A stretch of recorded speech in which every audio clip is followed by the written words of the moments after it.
For generations, gender roles have been quite rigid, leaving very little room for discussion. But today, society is more open to discussing what it means to be a man or a woman, allowing traditional roles to be challenged. Now, Siv Ngesi, you'll know him from a lot of popular television, has taken it upon himself to challenge these norms, not only through his activism, but also through his alter ego, Sivanna, the drag queen.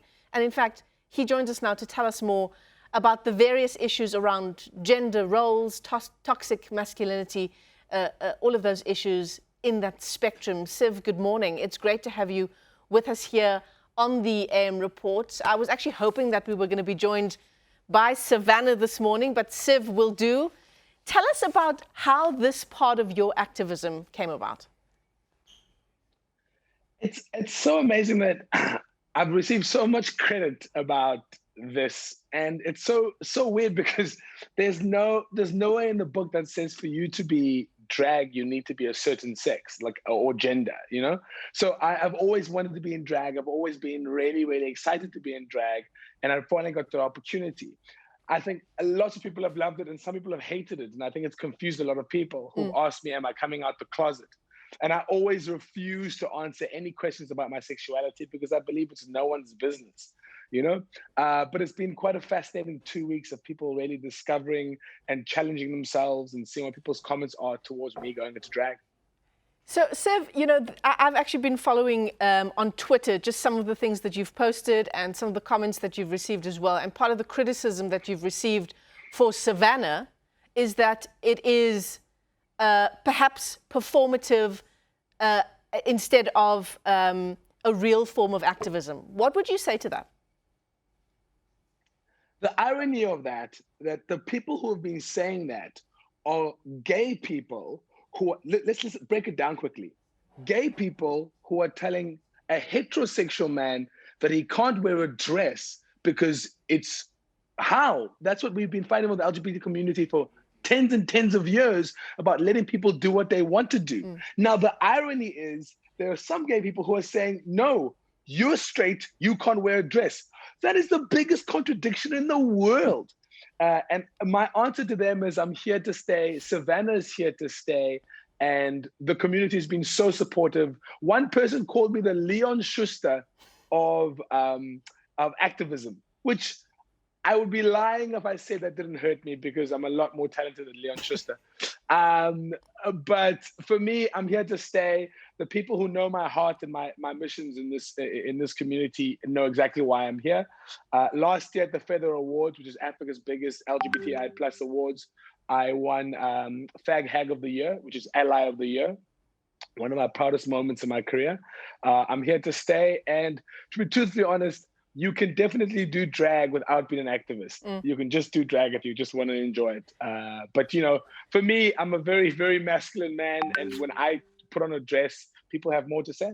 But this is what toxic masculinity is about, isn't it? It's about ascribing certain roles, certain clothing, certain hair to what it means to be a man, a real man, what it means to be a woman, a real woman.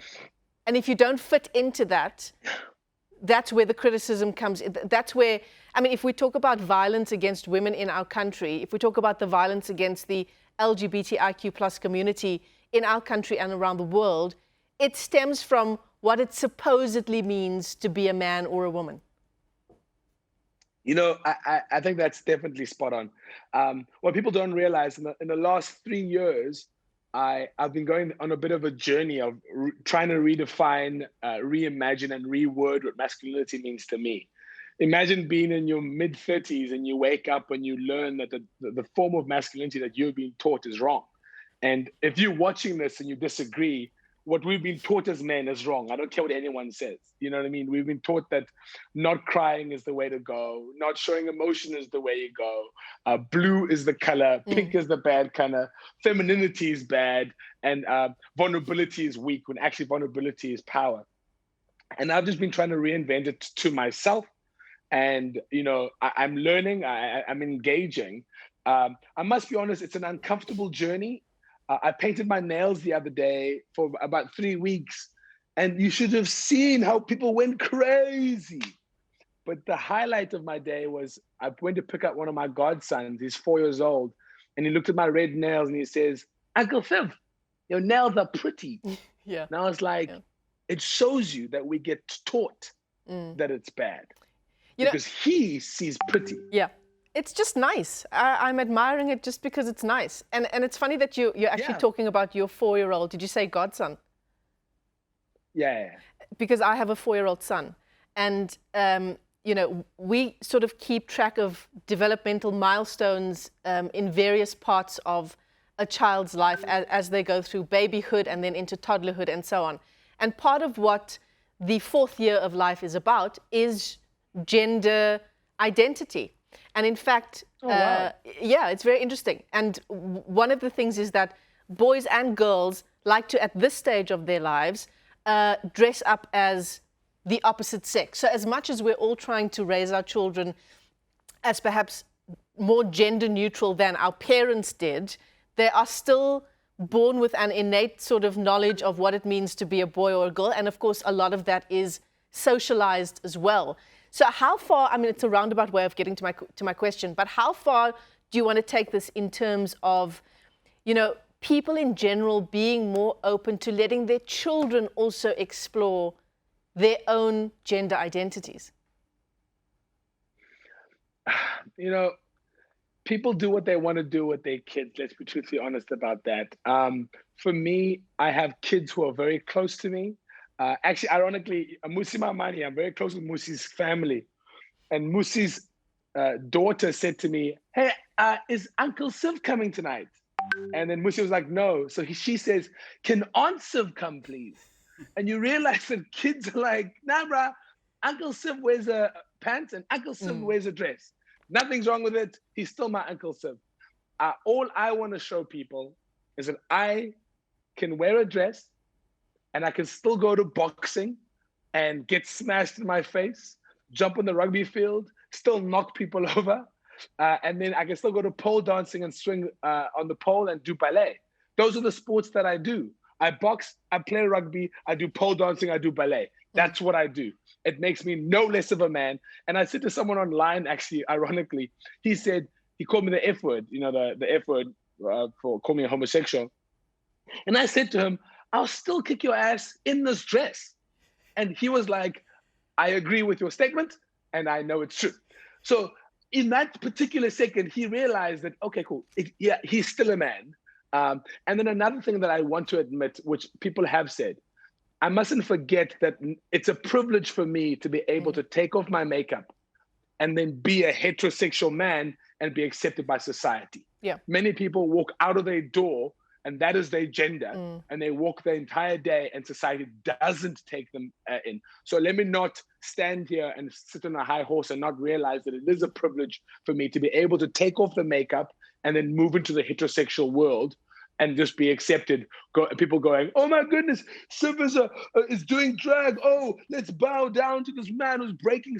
No, I must not be able to take that for granted. And it's the same as my white friends not taking for granted that when they walk around in the world right next to me, they're always seen as the privileged white person. And they'll never understand it because they were born white. And the same as me being born with a penis, I don't understand what my privilege is being a man compared to a woman. So it is an interesting journey. And I've been trying to unpack it and learn where my privilege lies as being a heterosexual man doing drag. But do not get it twisted. There are many heterosexual men doing drag, and there's even an MMA fighter who does drag. But yeah, it's not too special. Yeah. So as we wrap up our conversation, it's such an interesting one. You know, I want you to perhaps just comment on your own experience, where you think this fear comes from that some people have of, as you say, a lot of people ask you about your sexuality and you refuse to comment on it. Where does this fear come from when I don't know, this is an awful way of putting it, I don't know who you are? So, you know, where does this fear come from where I need to put you in a box of either, I mean, are you a man or are you a woman? Yeah. It's a fear and an ignorance. It's definitely an ignorance of fearing the unknown. It's because we've realized that there isn't just man, woman. That's just that for me is so prehistoric and primitive. It's sexuality is fluid. It's just this, you don't know. And I think people want to put people in boxes. Are you black? Are you white? Are you a woman? And vice versa. But it's definitely a fear and an insecurity in ourselves.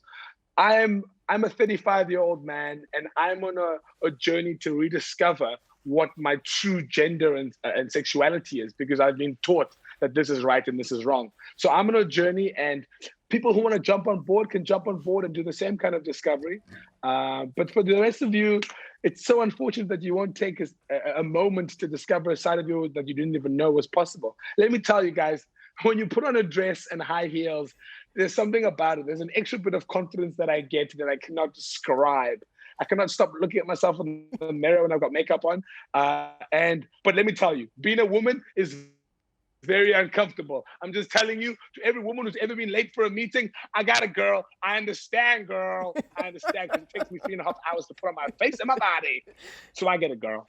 Siv, it's been great chatting to you this morning on a whole range of very complicated issues. Next time, can we please talk to Sivanna? I'll send you an invoice, because it takes nearly bring her out. All right, it appears we seem to be losing our connection, but it's thankfully at the end of our interview. That's Siv Ngesi joining us there via our video link. Great to talk to you this morning.